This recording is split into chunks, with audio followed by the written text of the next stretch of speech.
The mysterious old woman has tested many people across Lagos. But what happens when someone tries to test her? What happens when a powerful man thinks he can capture her powers for himself?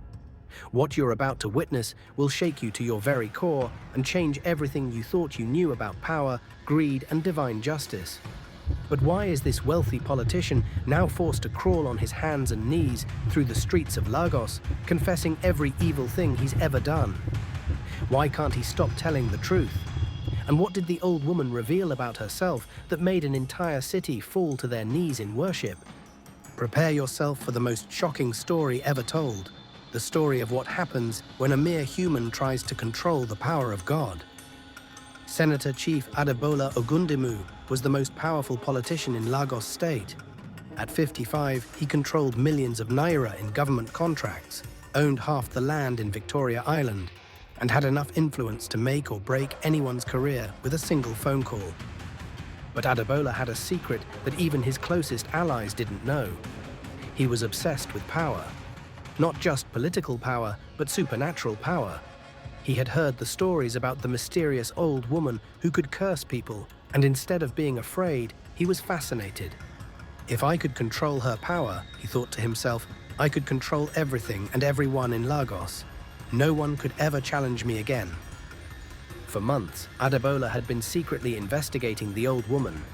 He had spoken to Derek, who had gone crazy, Bayo, who had everything stick to his hands, and Femi, who walked backward. He had studied their stories and come to a conclusion that would prove to be the biggest mistake of his life. She's just an old woman with some kind of supernatural ability, he told his personal assistant, Dr. Emeka, in his private office. If I can capture her and force her to work for me, I'll be unstoppable. Dr. Emeka, a brilliant but corrupt scientist who had been helping Adebola with illegal experiments for years, nodded eagerly. Senator, I've been thinking about this too. If we can study her powers, maybe we can copy them. Imagine what we could do with that kind of ability. Adebola smiled coldly. Exactly. We could make our enemies disappear. We could force people to do whatever we want. We could become the real rulers of Nigeria.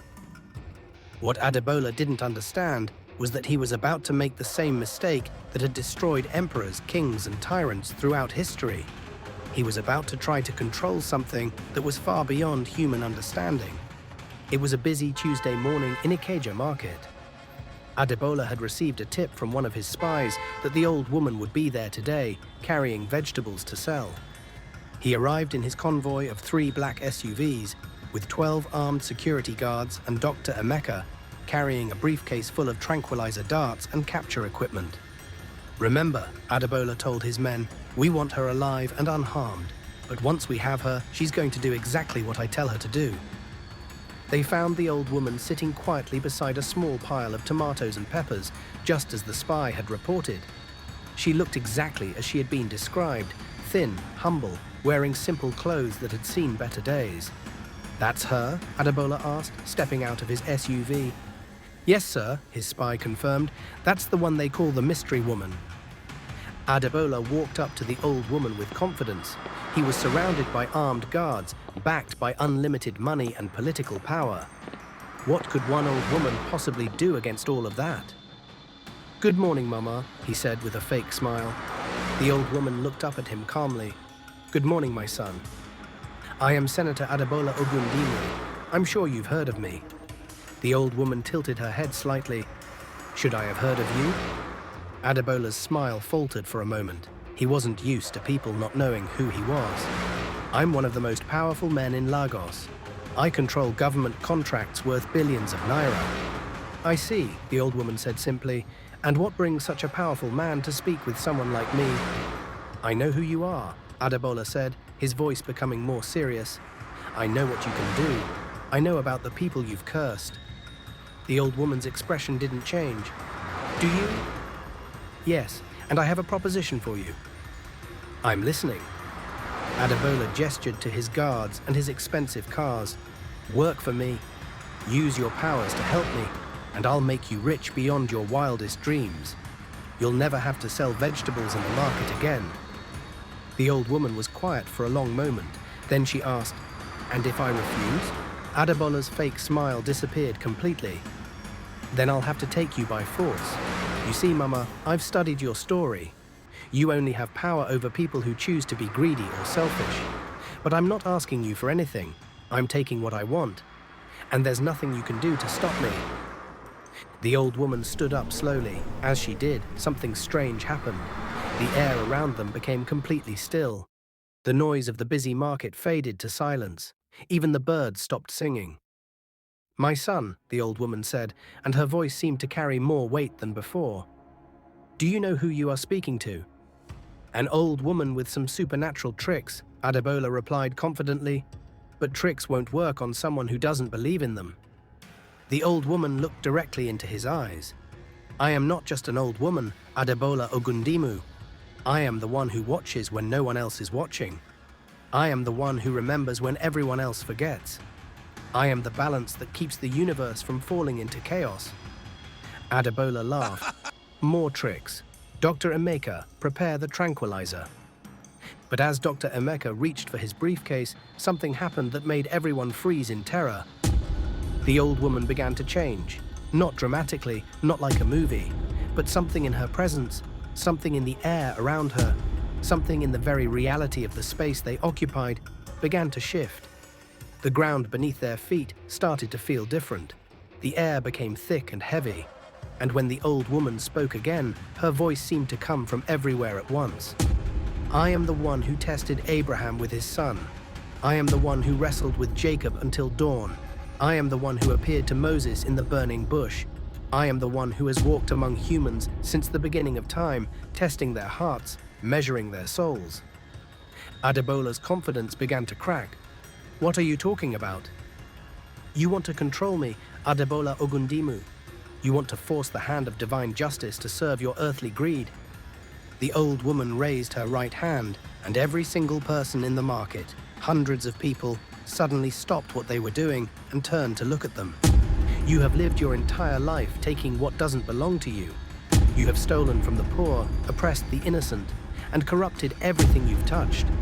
And now you want to steal the very power of heaven itself." Adebola tried to speak, but no words came out. "Very well," the old woman said. "Since you want power so badly, I will give you power. The power to tell the truth. From this moment forward, you will speak nothing but the absolute truth about every evil thing you have ever done." "What are you?" Adebola started to say, but the words that came out of his mouth were completely different from what he intended to say. "I stole 50 million naira from the school feeding program and let children go hungry so I could buy another house," he heard himself saying. His eyes widened in horror. Those words had come from his mouth, but he hadn't chosen to say them. He tried to say, "Stop this." But instead he said, "I killed Chief Adeyemi because he threatened to expose my corruption, and I made it look like an accident." Dr. Emeka and the security guards stared at their boss in shock. Adebola tried to run, but his legs wouldn't obey him. Instead, he found himself walking toward the center of the market, where more people could hear him. "I have been taking bribes from construction companies for 15 years, his voice announced loudly. "Every school that collapsed, every road that developed potholes after 3 months, every hospital that was built with substandard materials, I am responsible for all of it." A crowd began to gather. People were pulling out their phones, recording everything. "I own the land where they dump toxic waste, and I know children are getting sick from it. But I don't care because it makes me money," Adebola continued confessing, unable to stop himself. The old woman followed him calmly as he walked through the market, confessing crime after crime. "I have secret accounts in Switzerland with over $200 million that I stole from Lagos State Treasury. I arranged for my political opponents to be kidnapped and tortured. I have been selling government positions to the highest bidder for 10 years. With each confession, the crowd grew larger. People were calling radio stations, posting on social media, calling their friends and family. By the time Adebola had walked from one end of the market to the other, hundreds of people were following him, listening to confession after confession of the most serious crimes imaginable. But then something even more amazing happened. As Adebola confessed each crime, he began to physically shrink. Not dramatically, but noticeably. With each evil deed he revealed, he became a little smaller, a little weaker. I have been importing expired drugs and selling them to government hospitals, knowing they would harm patients. He was now noticeably shorter than he had been an hour ago. I have been stealing money meant for widows and orphans through fake charity organizations. Now he was shorter than most of the people in the crowd. I have been working with kidnappers, giving them information about wealthy families in exchange for a percentage of the ransom money. By now, Adebola was so small that he had to look up at everyone around him. But still, he couldn't stop confessing. The crowd had grown to thousands of people. Traffic had stopped. The entire area had come to a standstill as people listened to the most powerful politician in Lagos confess to crimes that would send him to prison for multiple lifetimes. I poisoned my own brother because he was going to inherit land that I wanted. Adebola was now the size of a 10-year-old child, but with the face and voice of a grown man. I have been using government ambulances to transport drugs for international cartels. Now he was the size of a 5-year-old. I have been selling Nigerian children to human traffickers in other countries. The crowd gasped. Some people began to cry. Others began to pray. Adebola was now so small that he had to climb onto a wooden crate to be seen and heard by the crowd. But still, the confessions continued. I have been deliberately keeping schools understaffed and underfunded because uneducated people are easier to control and manipulate. By this time, news crews had arrived. The story was being broadcast live on television and radio across Nigeria. I have been stealing money from the police budget, which is why crime is so high in Lagos. I deliberately weakened law enforcement so I could commit crimes without being caught. Adebola was now the size of a toddler, but his voice was still adult and clear. Finally, after 3 hours of non-stop confessions, the old woman spoke again. "Now," she said in a voice that could be heard by everyone in the crowd, "you will spend the rest of your life making amends for every crime you have committed." "But I'm too small now," Adebola said, and even as he said it, he realized it was true.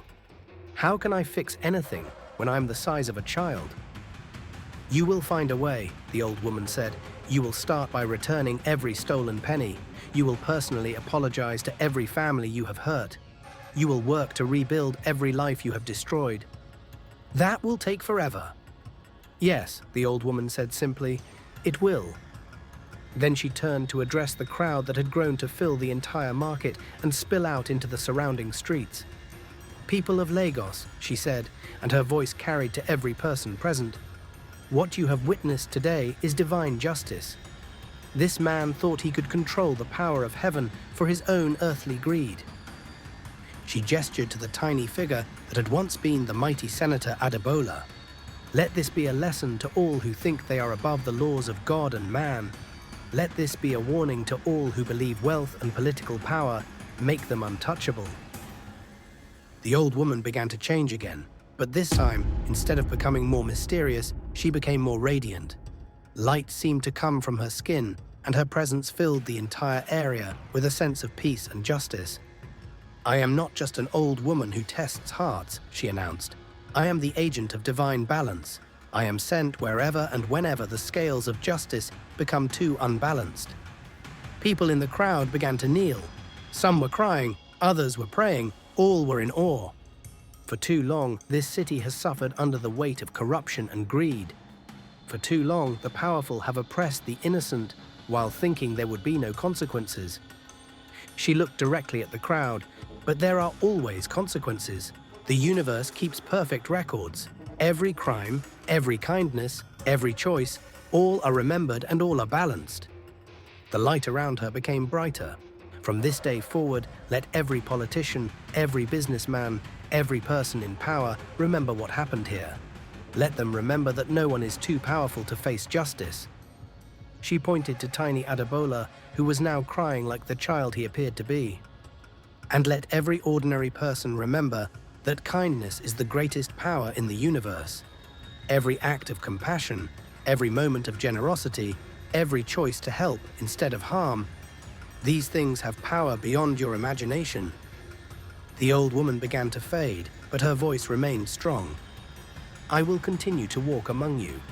I will continue to test hearts, and I will continue to ensure that justice prevails, no matter how long it takes. As she disappeared completely, her final words echoed across the entire market. Choose wisely, love kindly, act justly. The universe is always watching. The crowd remained in stunned silence for several minutes after she vanished. Then slowly, people began to help tiny Adebola down from the wooden crate he had been standing on. But instead of anger or mockery, the people showed him compassion. They gave him child-sized clothes to wear. They made sure he had food and shelter. They treated him with the kindness he had never shown to others. And true to the old woman's words, Adebola spent the rest of his life, which was much longer than anyone expected, working to repair the damage he had caused. Every day he would stand in public places and confess his crimes to anyone who would listen. Every naira he had stolen was returned, though it took decades. Every family he had hurt received his personal apology, though many refused to see him. But the most amazing thing was that as Adebola worked to make amends, he began to grow again. Not physically, he remained child-sized, but spiritually. For the first time in his life, he understood what it meant to serve others instead of using them. The story of Senator Adebola spread across Nigeria, then across Africa, then around the world. It became a legend that parents told their children, that teachers shared with their students, that people remembered whenever they were tempted to abuse power or act without compassion. And in Lagos, things began to change. Politicians became more accountable, knowing that divine justice was always possible. Business leaders treated their workers with more respect, and ordinary people were more likely to help each other, remembering that kindness had supernatural power. The mysterious old woman was never seen again in Lagos, but people say she appears wherever and whenever the balance between good and evil tips too far toward darkness. And whenever someone is tempted to believe that they are above the laws of God and man, people remind them of the story of Senator Adebola, the man who tried to control God and learned that some powers are not meant for human hands. The moral of this story is the most important lesson of all. No one is too powerful to face consequences. No one is above divine justice. And the greatest power in the universe belongs not to those who take, but to those who give. What did you learn from this ultimate story? Have you ever seen someone abuse their power? Have you ever been tempted to think you were above the rules that apply to everyone else? Share your thoughts in the comments below, and remember, every day we all choose whether to be part of the problem or part of the solution. This concludes our 4-part series about divine justice and the mysterious agent who ensures that balance is maintained in our world. If these stories have changed the way you think about power, justice, and kindness, please share them with others. The world needs these reminders now more than ever. Subscribe for more incredible stories that reveal the deeper truths about life, and remember, true power comes not from what you can take from others, but from what you can give to them. Stay blessed, stay humble, and always remember that the universe is watching every choice you make.